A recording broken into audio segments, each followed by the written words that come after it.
These three organizations have really found a way to work collaboratively to streamline placements and services for survivors nationally. They're located in different corners of the country and yet have formed this alliance and this collaborative way of working with each other that we've been really excited about. I want to give them all a moment to introduce themselves and their organization so that you can have a little bit of background about the strengths and the limitations and the boundaries of each. Allison, would you mind starting us off and introducing yourself and Rescue America and what you guys do? Sure. My name is Allison Madrigal, and I am the founder and president of Rescue America. So our core piece that we've been called to in the movement is really to be that piece between the outreach and the long-term care homes. And so we operate a 24/7 rescue hotline, and we can place a rescue from all over the country. But what happens on our end, very different than the national hotline, which I know probably a lot of you are familiar with, is when a hotline call comes in, we assess the survivor situation. A lot of times they're still in the life. They're in a dangerous situation in a hotel, in a park, in a truck, whatnot. We actually have exit strategists that strategize with them how to get them out of their situation, discern if they need medical care, detox, or they're ready to go into an emergency care placement. So that process can be as quick as 3 hours to sometimes it's taken us 3 weeks. So it really just depends on the situation. So once we know she's ready to get out and be placed in that emergency care, we start making calls to our top 2 emergency care places in the country, which is HerCampaign and Out of Darkness. And the beautiful thing, when you're working on the front lines is people that are calling you, they have mental health issues, they have drug issues, they probably just shot up a couple nights ago. And so having the partners that are able to open their doors and bring them that first piece of healing is highly important. We are that rescue hotline, and we have volunteer boots on the ground and looking to expand the volunteer boots on the ground in other territories. So we'll get into that option later, but thanks for being here. My name is Jeff Shaw. It's good to be with you guys. I'm the Chief Program Officer at Frontline Response, and I think it'll be helpful just to clear up for folks. I know we've been getting a lot of questions of, is Out of Darkness gone, or did Out of Darkness change its name? And so just to give clarity to that really quickly, Atlanta Dream Center started back in 2003, and then we merged the Out of Darkness ministry with Atlanta Dream Center in 2013, and Atlanta Dream Center remained the parent organization. And we changed and rebranded Atlanta Dream Center to become Frontline Response last year. So Out of Darkness is still the anti-trafficking ministry of Frontline Response. So that hopefully ties it a little bit together for you. But we've been doing emergency care for 11 years. And we started with a safe home. And just the heart was, without knowing much to do or how to do it with a model, to be a very low barrier, wide safety net that survivors of sex trafficking could land in, whether they were coming to us high, drunk, sick, mentally ill, on or off their meds, criminal history or not, but just say, hey, come here, get emotional and physical safety right away, and then be able to, from there, figure out, okay, what are the next steps for me, from a place of being empowered because that crisis has come down in their life and their situation, that they can be empowered to think about their future. And many of the people that are in the chat on this call, you are places where we have or will soon be placing and referring some of our survivors to for the long-term care. We don't provide long-term. The average stay with us is about 3 weeks. So again, really, it is just bringing the crisis down, getting to a doctor if necessary, getting on necessary medications, and then from that place of safety, determining that next best step. So really honored to be on this call with these amazing people on screen and in the chat. That feeling is definitely mutual. Out of Darkness and HerCampaign are who we call when we have emergency placements most of the time as well. And I know like I said, I've had this conversation with each of you before, and many who are on this call viewing the webinar, that we have a lack of emergency services in the country. And while we have a plethora of resources available for survivors to heal and rebuild, the stabilization phase of the continuum of care is lacking. What you all have been seeing from an emergency space is the same thing that I've been seeing. Britney, can you kind of talk about, who you are, how you responded with HerCampaign, and we can go from there. We chatted a little bit about this webinar yesterday, and we mentioned we're kind of the baby on this webinar today. And so it's just an honor to get to talk to everybody. But how HerCampaign got started, we were founded in 2016. My husband, Sammy, and I just felt like we were supposed to help bridge a gap for residential care in Montana. We opened a safe house in our home, and we would bring in emergency placements and then long-term placements as well. We walked through that healing journey with the survivors that would come into our doors for up to a year. It's a little bit unique doing it out of our own home. We've learned a lot. We had amazing front runners that had gone before us that we really learned from. Wellspring Living down in Atlanta was a huge mentor for us when we were just going. And then we had another couple here in Montana, Rick and Pat Freeland of Traffic Refuge, that really showed us what it was like to do this within your home and how to create a program around that. And so that's how we started. But as we got into this and we saw the vast need, and especially here in Montana, there aren't a lot of resources specifically for survivors of human trafficking. And we all know that it takes that really deep, intentional one-on-one care to see them step out of exit into economic independence. And so we have been leaning on the expertise of those that have gone before. Jeff has been huge. Rescue America, Allison, one thing she didn't mention is she was given a blueprint of just, I don't know how to say it. It's curriculum of stuff to put into emergency shelters. And we are utilizing that. We just opened an emergency shelter where we're taking pieces of Out of Darkness and Rescue America and what has worked for them and saying, okay, we're going to do this and provide this emergency piece for Montana. So our focus now is really providing the continuum of care for survivors from exit to economic independence. So we have a 3 to 5 day triage, safe house is what we call it. And then we have our emergency shelter that is 30 to 90 days. The heartbeat of the HerCampaign, however, is our family alliance. And that is Sammy and I training other families and equipping them to take in survivors. Our families are going to go through a year-long mentorship program and vetting process where we just walk that journey of what does it mean to integrate a survivor into your life, and then have organizations come around them to provide that additional resources and one-on-one care. And then we also have a transitional home that opened up in May. And just to clarify, all three of you are working with primarily adult survivors. These are our wonderful panelists who I just adore. Inarguably, stepping into the emergency stabilization space with a survivor is the most challenging. It does come with the most hurdles and the most fun to say sometimes, but also just the most rewarding as you get to know them from day one to day 1,000 and 2,000, hopefully, if we get to stay in their life and watch the way that they do reach that economic independence and social independence, and just get to see just the amazing things that they're capable of. What have you all been seeing recently that prompted you to work in this collaborative way to identify that there was a problem in need of a solution and that you all were going to be such a big part of that solution? Well, I'll just start by saying I had no clue what I was doing. It was definitely a guided clarion call by the Lord to step into this middle part. And the first person I met was Jeff Shaw, and he explained everything they were doing on the hotline side of things.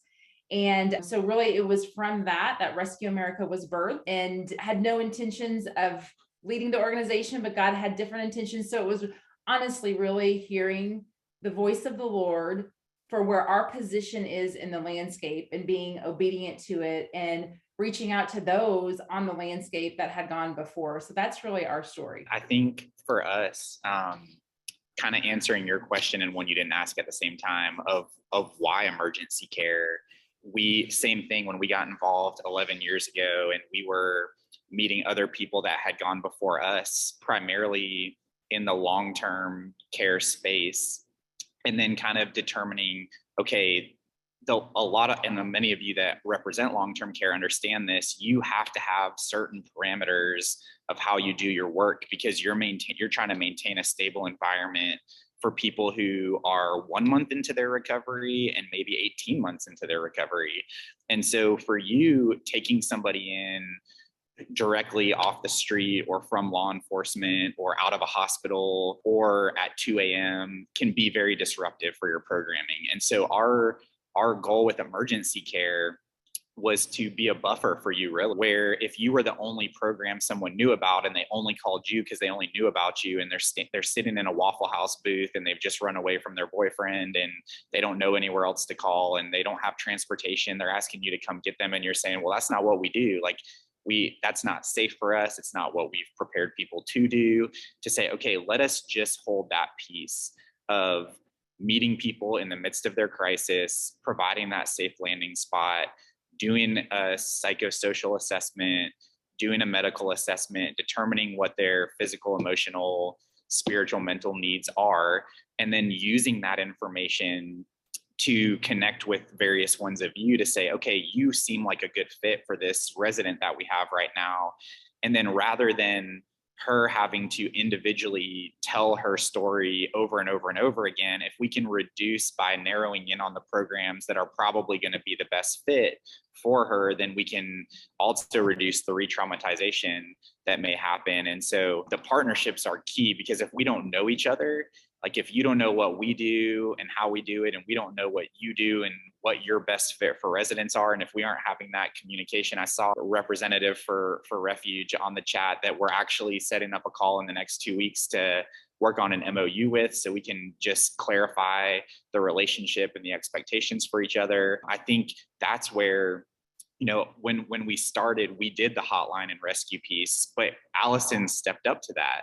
So as we grow, as we get ready to take the emergency care model into other communities, we don't have to try to hold that piece. Allison and Rescue America can hold that piece. And when people start asking, because this question's come up a lot, what about reintroducing survivors back into families so they're not always in programs, right? Well, that's the vision that Britney and Sammy at HerCampaign have. And so, and Safe House Project, obviously, that's facilitating all this interagency collaboration. This is how we can utilize each other to hone in on the areas that we can become excellent in, instead of stretching ourselves across multiple areas and not necessarily doing any of them sufficiently. To go along with what Jeff was saying, it's interesting because we've known these two for a couple years now, and talking with them, the vision is very similar.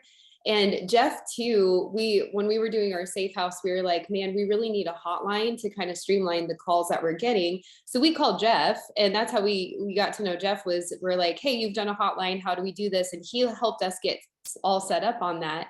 And then when we met Allison and we realized they are killing it with the outreach and this hotline, we were like, we don't need that. We don't need our name on it. So we're giving that to Allison. We would much rather just partner with her. And then when it came to here in Montana, emergency care is the majority of the calls that we get. There's nowhere specifically, again, for sex trafficking victims, for them to go and get that crisis intervention and that emergency care, to get those psych evaluations and the basic medical needs, all the stuff, their IDs, whatever, to get them into that next long-term step. And so we saw this huge gap, and we've been leaning on these guys of saying, like, we're not going to try to reinvent the wheel, but we're leaning on them and their expertise to figure out how to do this well in our community. It's constantly humbling yourself to be like, we don't have to have our name on everything. We don't have to be the ones that are creating all of the things. Relationship in this movement is so crucial. And I'm just so grateful for Safe House Project and everybody that's on this call, because this is what it's all about. If we're gonna actually combat this issue, then relationship and really just walking constantly in humility is the way to go. That's awesome. Thank you. And for those of you that don't know us, interprogram, interagency cooperation is a huge part and a huge part of the heartbeat of Safe House Project and who we are. Britney, about a year ago, compared us to those old timey telephone operators that's just plugging people into each other. And that's just a big part of who we are and what we want to see in this industry is there's always someone who's come before us and done something extremely well. And there's no need, in our opinion, to reinvent that wheel when someone else is doing it and doing it well, or when there is a need to replicate something, to learning from each other so that learning curve, that trial by fire period that I feel like every program has to go through is usually shortened, or that impact there is lessened because they have other programs and other agencies that have taken that fire for them and are kind of able to pass along some wisdom, which is what we've seen these programs do as they've come along and rebuilt or built or expanded. And so that's been a really honor just to watch you guys do that and get to see why we're so passionate about it is when we get to see the results, which is what we're seeing with you guys. Just to clarify, and you kind of touched on this a little bit with the psychosocial evaluations and the detox. But when you just work with clients in emergency stabilization, what level of care typically are these clients entering with or entering in need of? I think part of, for those who are considering entering into the emergency care space or trying to understand what we do in our piece of it, it's anything and everything that you can imagine. And we can give examples, but essentially what you're saying is, we're going to position ourselves in a place that no matter what comes before us, we're going to try to problem solve that situation. So when you have two young women who are coming to you that have been freed from the same trafficker, what dynamics do you need to understand? Like, was there a bottom dynamic there, right? When we had a situation where a woman came into our home and one of the women who had already been in our home with us from a week prior had been the bottom for the new rescue, and the new rescue immediately needed to be replaced, like have a new placement. So committing yourself to seeing that process through when it doesn't look like a bed in your own home. And then right now we have a situation, we got a call from a local hospital and an exploited woman with very severe medical issues. They tested her and she tested positive for COVID, and they're discharging her because they can't keep her in one of their beds. And so are you prepared to take a known COVID positive resident into your home and then also implement the necessary quarantine procedures for your staff to feel loved and safe and protected and honored? Because we're going to take her, but have we empowered our staff to be able to handle that situation in their own health and their own families well? And so I think the goal, low barrier, 24-hour care, 24-hour staffing, and I would highly encourage anyone who's not willing to start there, like low barrier, 24-hour intake, 24-hour staffing, to really question whether emergency care may or may not be the best fit. Because when we start to limit what emergency care looks like and carve it into a really clean and easy box, then when Alia is looking for somebody to call with an emergency placement, and there's 80 programs across the country that say they do emergency care, but you're not really ready to work through those challenges, then emergency care may not yet be the best fit. It doesn't mean it couldn't be, or you couldn't work your way into it, but being really careful about when we advertise in the community that we offer emergency care, if we can't take that call in the middle of the night, or from law enforcement, or a health issue, or someone on a medication. So just all factors that are just important to. And I would just add in there too, probably most of you on here have, been called by the Lord to do this work. And so just to challenge you to really, what did God say? Did he say emergency care? Did he say long-term? Did he say hotline, right? And you know that. So let's just say some of you are like, oh man, he said emergency care, right? But this is really hard. But the reality is, if God has called you into it, he's going to equip you. Now, that process of equipping may look intense, it may look hard, but God wants you to press into him and get the solutions from him, from your peers. And so just being faithful to the lane God has called you in, because also he's given you the anointing for that lane and the grace for that lane. And when you try and step out of it, there's actually not the same grace and the same anointing. And so I would just encourage everyone to go back to that step. And I'm just offering too, I know there can be a lot of voices out there in the industry and people telling you what to do. I'm just offering, if you need help discerning the voice of the Lord and what he is calling to you, I'll put my information on that and just call me and I will process with you to hear like, what is God saying to you personally? And so that's my biggest heart for the people in this work as well. I love that. I always get teary. It's always on these big, huge calls that something like gets me right in the heart. And so I'm going to try not to cry on the webinar call today. I have another like 3-hour webinar later, so maybe I'll cry on that one. But we'll try and stay off this one. I can say from my experience, survivor placement was never something that Safe House Project wanted to do, that we thought we would do, and yet it's something that we've ended up doing, because when a survivor reaches out to us, we may end up pointing them towards Allison or Jeff or Britney, we're not just going to leave them hanging and not follow up and not try and find something. So we're going to try and step into that space where we can.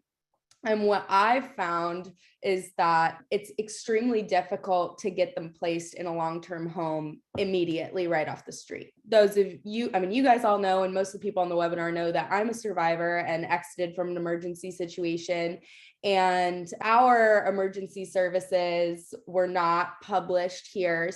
And I was not able to get into a long-term home right away because I did need stabilization. And so my stabilization took place inside of a psych hospital, who graciously let me stay instead of the 3 days, the 30 days to stabilize me. It was in no way an ideal situation for stabilization. And I can say without a doubt, I would have benefited from a client trafficking centered programming and healing for those 30 days before I got into the program that I went to. But I've experienced both in the professional space and in the personal space how hard it is for a client in an emergency to get into long-term care, which is where we know the deep, heavy things start coming out, where we really get to see restoration, rebuilding, where we do get to give them that long-term economic independence, those steps towards that. And that I believe is essential for many, many survivors. And we want to see them get to that place. But I've seen a lot of boundaries getting them there.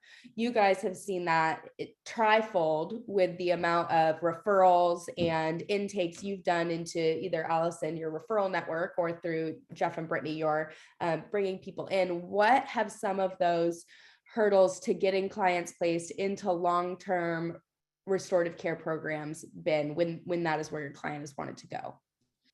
One story that comes to mind, so survivors with disabilities and handicaps, that is extremely hard to place. And there's a lot that comes along with that, right? A lot more care. The home needs to be set up in a certain way, all of that. But that was one thing when we were doing our safe home and taking emergency placement with that. When we were able to do it personally as a family too, we had the ability to, once we got a call, say, hey, like, oh, we need to build a ramp. Okay, we can do that. And let's look at the guidelines, for setting up the home, and let's just do that. And that's great. But we need more places like that as we've stepped into that. And we've tried to find other programs that would be that long-term residential piece.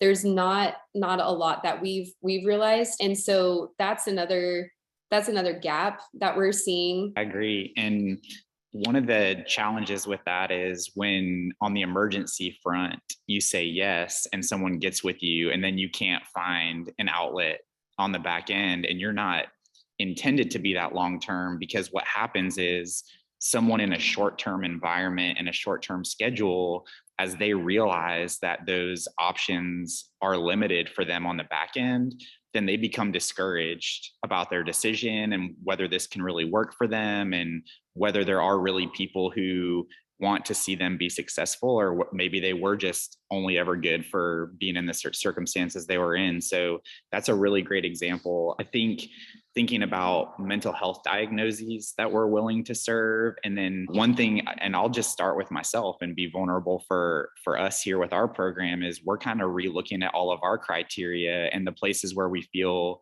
like we can and can't serve well. And if there's an area we can't serve well, rather than saying we're just not going to receive those residents, what can we do to position ourselves to be able to serve well? So if we need to get Braille, in the home to serve a blind person well, or someone who's deaf, if we need certain machinery and different things there to do, there's stuff out there to do it. If we need to do a few revisions and renovations to the home to make it ADA accessible, rather than saying, oh no, we just can't take that, let's put a strategic plan in place to raise the bar of what we can do. If we need to hire additional staff to meet higher levels of mental health needs, let's work on the grants and find the people and the partnerships. There are community-based partnerships that can meet some of those needs as well. So I think one of the things for us that are on the screen right now that led to us wanting to have this call is to really start to look to our long-term care partners and say, man, we have a 50% placement rate. So we've had over 1,500 women come through our emergency safe home, and we've placed about 50% into long-term care. Some of that recidivism is going to happen. A big chunk of it is because we haven't found within a good amount of time a long-term placement for that person, and that's the reason they wound up leaving. So we're really looking to all of our long-term partners and want to start having the conversation of, hey, who will raise their hand and rise to the challenge of meeting some of the new emerging needs in our field of medically supervised detox and medications that are necessary to help someone detox, that were new, maybe a little intimidating, but now we know more about them. And maybe we don't need to have that barrier to our residents. So we're all here championing the cause of, let's all see the ways that we can reduce barriers in our own programs to be able to serve more survivors. And I know we're going to go through questions later, but I'm seeing, and you talked a little bit about it, Jeff, but when it comes to detox and stuff, that's a good point to bring up. And someone just said emergency care should have mental health and rehab experts before taking into your program. So that is something that with our emergency program, we partner very closely with the rehab programs in our city, mental health providers as well. We also strategically partner with Riverstone Health here is what it's called, but it's a hospital for the most vulnerable really in our community. And we have created those SOPs and those processes that once we have somebody coming in for a screening, we actually call Riverstone Help, have them come and do some of their additional screenings. We figure out right off the bat, if you are not safe to enter a home, if you are on something that causes or that is requiring you to do a medical detox, then we partner with our rehab centers first. And then we have a process in place to get them placed into the home after they've gone through detox. But that is so important to make sure that when you are stepping into the emergency care, that you do have those partnerships ready and available, and you have those SOPs and those processes, those MOUs written out, so you know exactly how to handle that when you do have those extreme cases, but still wanting to be able to provide that care for them. Thank you for that. That was a great clarification. And just for the people, I know we had a lot of people jump on a little bit later. What these three agencies have found a way to do is to work collaboratively for referrals, but then also to work to build each other up. And so what they have done is when Allison is reached out to by a survivor who wants to get out of the life, that wants to find emergency services, her initial resource was usually Jeff, along with other resources that she had, depending on what the client needed and where the client needed to go. And she would fly them from where they were to Out of Darkness if they were a good fit for Out of Darkness emergency service. As Britney, as she watched these emergency placements that were coming into the long-term home in her home and knew that was her calling to step into that emergency space, which I cannot affirm enough knowing them and who they are, we got to watch Rescue America and Out of Darkness come alongside HerCampaign and share their resources, their network, their work product, and all that they have learned to help build the best quality program that HerCampaign could build so that survivors were experiencing the best quality of care that they could in that crucial stabilization phase that I'm sure all of you have seen survivors in at one point or another, even if you do prioritize long-term care. Oh, it logged me out and logged me in. Okay. We do need that high quality of care at that point. What do you guys working in the emergency space primarily, what do you see is still missing from the emergency space and that is needed there? I mean, one of the big things is just, I think, more of them representing more geographical locations, because we get calls from all over the country, and we have 12 beds in our home, but our staffing at any given time might only support 6 to 8. And so the idea of having these in different parts, because you can imagine when a survivor in crisis in LA gets flown to Atlanta, which we will do, like we will fly people here, or if they can't fly, we'll have them come here by bus, and then they're relocated, and then they decide they don't want to stay or it's not working for them.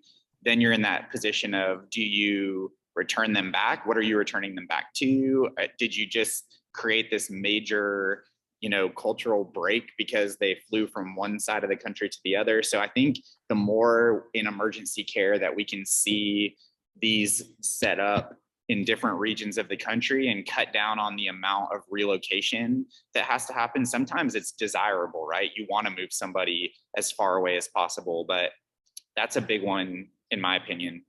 Did more beds for emergency care needed? I don't know if anybody else, I'm sure you all experience this, but we get so many calls from law enforcement, from the hospitals, from other agencies that are like, we have someone, she needs somewhere to go right now. We don't want to put her up in a hotel. We know, I think we've all gone through that, where it is a necessary thing to do when you're just trying to find a safe place for them to go for a few days.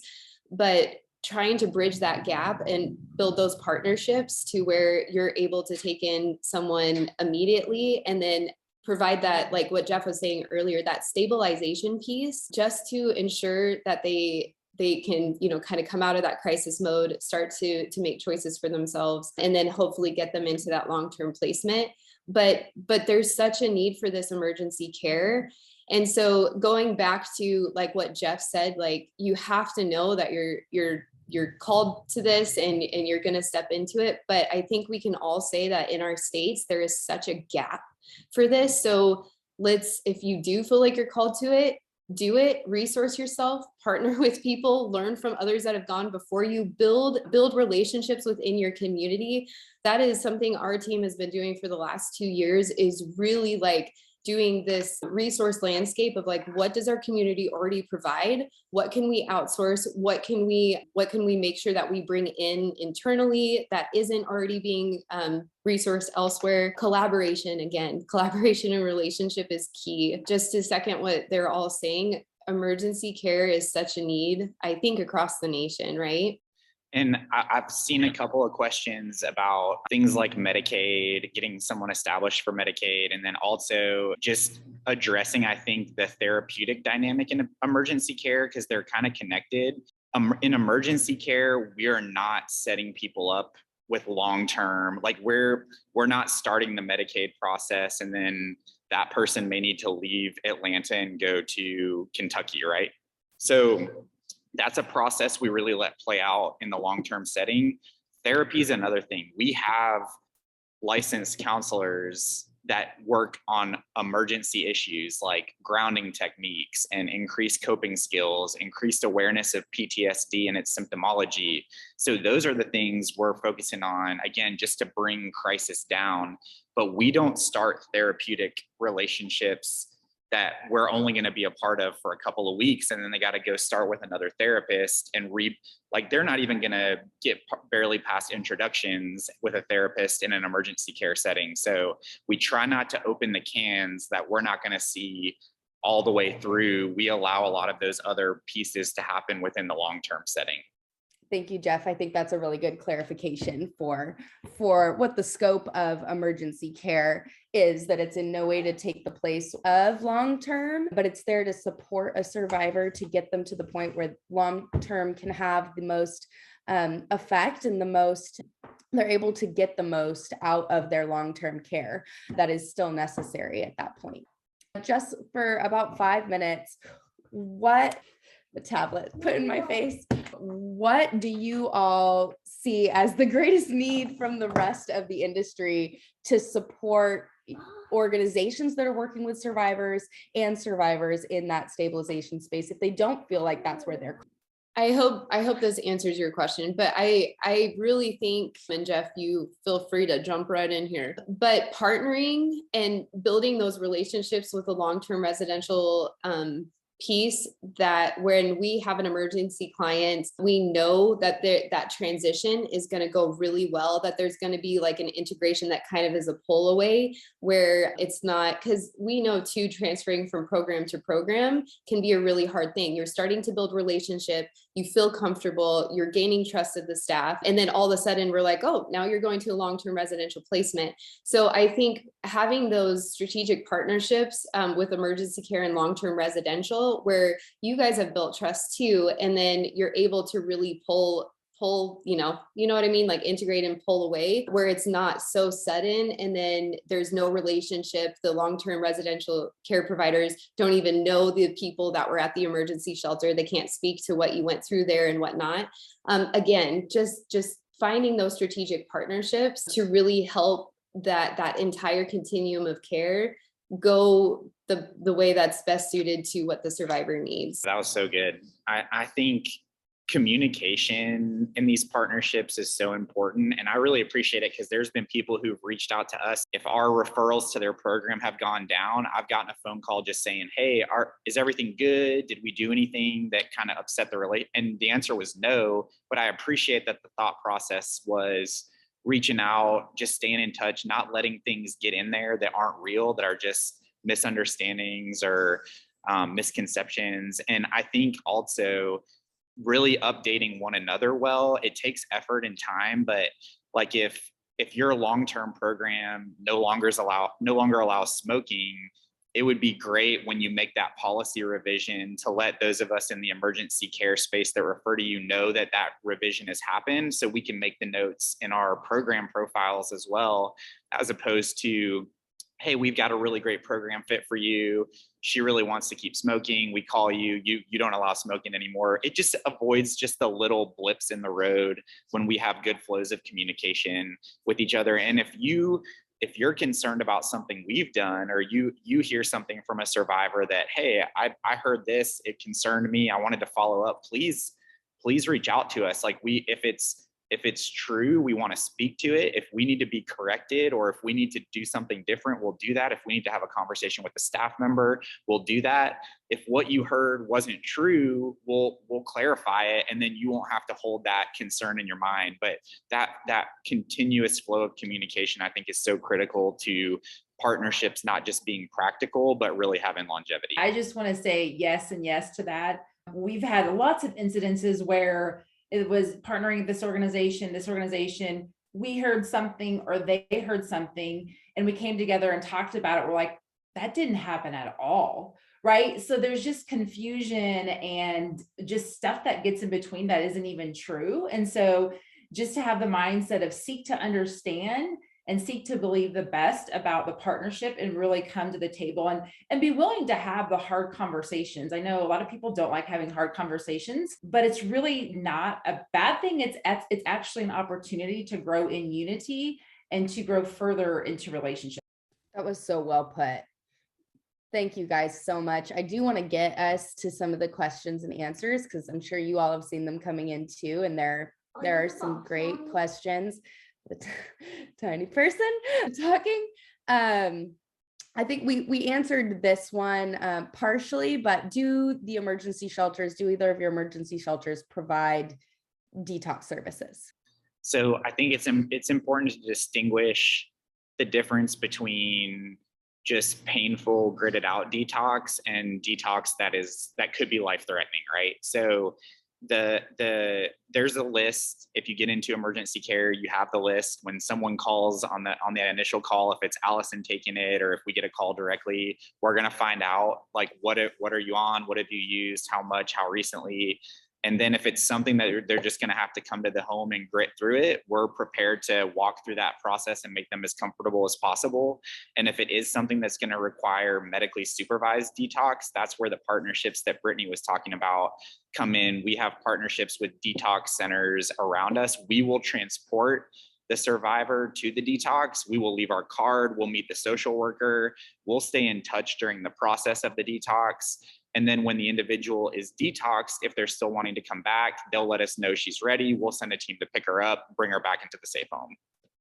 Samesies. That's what we're incorporating. And we had a situation last night, came in, did a drug screening, and it was positive for a couple of things, but we looked on that list that we have from our partnership, and we know that the two things that was tested positive for, it sucks, but it's not life-threatening and it's not something you need medical intervention for. So we just walked through that with the client and just said, you know, no shame, no judgment. We are here to help you. What does that look like for you? What is detoxing looking for you? How can we just give you basic resources in the home while you're going through that? But same as what Jeff said, if she had tested positive for the list that's in the red of like, actually, nope, we need to get you in somewhere immediately, we would make that phone call. We would help to transport them. And then hopefully the hope is that as soon as they go through detox, they would enter our program if that was still the desire and the best fit for them.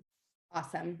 Someone asked, are you willing to fly victims from the state they're in to, for instance, Atlanta with Jeff for 3 weeks so they can complete their emergency and then fly them to another state for long-term care? From the hotline perspective, depending on the level of stability of the survivor, we're absolutely willing to fly. Sometimes it's a lot better to get them out of the territory that they're calling from to a different location. And so we will do that. But sometimes we have to find that detox right there before they can even talk about getting on a plane or getting on a bus to that next stop. That was a good clarification too, Allison, because someone who might need that medically supervised detox, putting them on a 3-hour flight is not a good move. So I'm glad you pointed that out. And for us, when someone gets placed into a long-term program, we do take care, pay for, either a team will drive them depending on how far.